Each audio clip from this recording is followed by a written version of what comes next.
ఈరోజు ఎంత దురదృష్టం అంటే మొన్న game changer film function pre release event చూశాను. ఫొటోస్ చూస్తే మినిస్టర్ ఉన్నారు, కలెక్టర్ ఉన్నారు, ఎస్పీ ఉన్నారు. ఒక సినిమా ఫంక్షన్కి ఇంత ఇంట్రెస్ట్గా ఇంత చిత్తశుద్ధిగా పనిచేసిన వాళ్ళు ఎందుకు టీటీడీకి సంబంధించిన వైకుంఠ ఏకాదశికి ఇంట్రెస్ట్ లేకుండా పనిచేస్తున్నారు? ఎందుకు భక్తుల సేవలో ఉండకుండా చంద్రబాబు నాయుడు సేవ కోసమే మీ టైం కేటాయిస్తున్నారని నేను అడుగుతున్నాను. దీంట్లో కల్ప్రిట్ ముఖ్యమైన వాడు ఎవరంటే జేఈఓ ఇన్ఛార్జ్ ఈఓగా ఉన్నారు వెంకయ్య చౌదరి.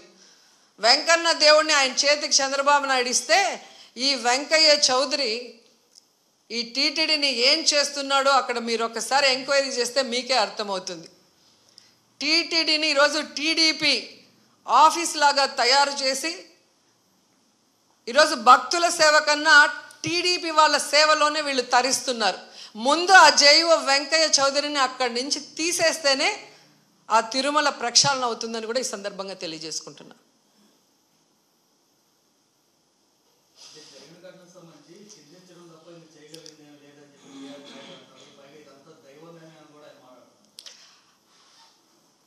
దేవుడి మీద భక్తి లేని వాడికి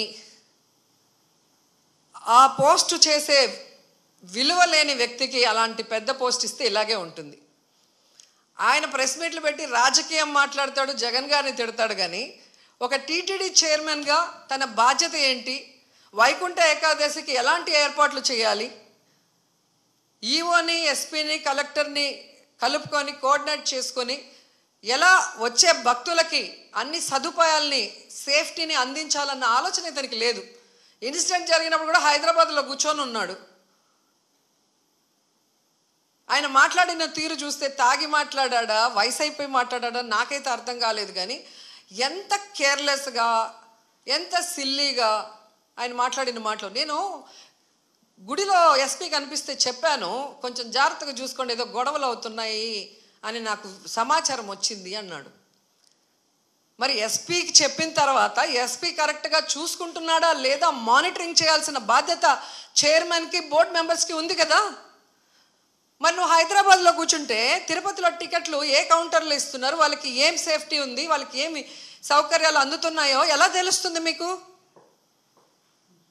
మంత్రి గారు, ఎమ్మెల్యే, చైర్మన్, పాలక మండలి, కలెక్టరు, ఎస్పీ వీళ్ళందరూ తిరగాలి. తిరుపతిలో తిరుమలలో ఎలా ఉన్న ఏర్పాట్లు, ఏమైనా అవసరం ఉందా అని చెప్పి అఫీషియల్స్ని కోఆర్డినేట్ చేసుకోవాల్సిన పని అధికారంలో ఉన్న వాళ్ళది.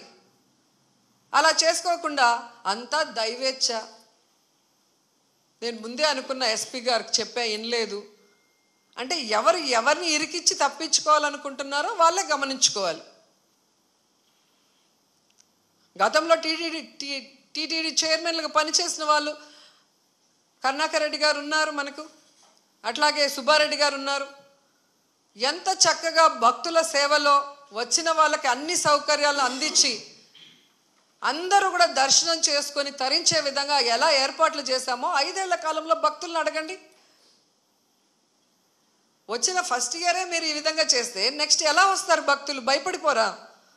అంటే తిరుమలకి ఎవ్వరు రాకూడదు అన్నట్టుగా అప్పుడేమో ఏదో కల్తీ జరిగిందని అబద్ధపు ప్రచారం చేసి సుప్రీంకోర్టుతో అక్షింతలు వేయించుకున్నారు.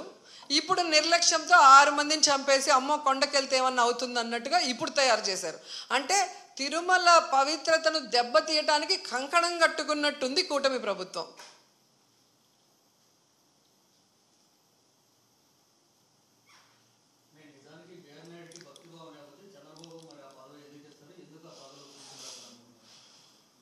అది చంద్రబాబు నాయుడు గారు చెప్పాల్సిన విషయం. ఎందుకంటే సొంత జిల్లాలో ఇంత పెద్ద ఇష్యూ జరిగింది. బిఆర్ నాయుడు చిత్తూరు జిల్లాకు చెందినవాడే.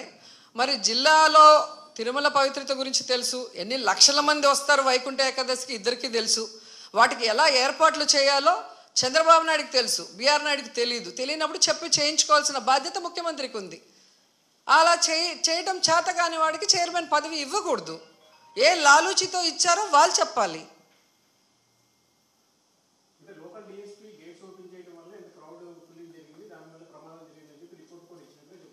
ఎవరిచ్చారు రిపోర్టు? ఏ ఆఫీసర్ ఇచ్చాడు చెప్పండి. మరి డిఎస్పీ ఎవరిని అడిగి తీశాడు? ఆయన ఓన్గా ఆయన తీయడు కదా. మరి ఎవరు ఆయనకి ఇన్ఫర్మేషన్ ఇచ్చాడు తిమ్మని చెప్పి? అది కనుక్కోవాలి కదా. ఎవడో ఒకడి మీద, ఇప్పుడు చంద్రబాబు నాయుడు అఫీషియల్స్ అంటాడు, అఫీషియల్స్ ఏమో డిఎస్పీని, అంటే ఎవరిని బలి చేద్దామా అన్నారు. కానీ కానిస్టేబుల్ మీద వేయలా, డిఎస్పీతో ఆగినారు. వినేదానికి కూడా నమ్మకంగా ఉండాలి కదా. ఒక అబద్ధం చెప్పినా మీకు బిఆర్ నాయుడు నేను ఎస్పీకి చెప్పాను, నాకు గొడవలు అవుతాయని ఇన్ఫర్మేషన్ ఉంది, జాగ్రత్తగా చూసుకోండి అని నేను చెప్పాను అని ఆయన చెప్తున్నాడు. మరి అది ఎక్కడ ఎవరి ఫెయిల్యూరు? ఎస్పీ ఫెయిల్యూరే కదా. మరి ఎస్పీ మీద ఇవ్వకుండా డిఎస్పీ మీద ఎందుకు ఇచ్చారు?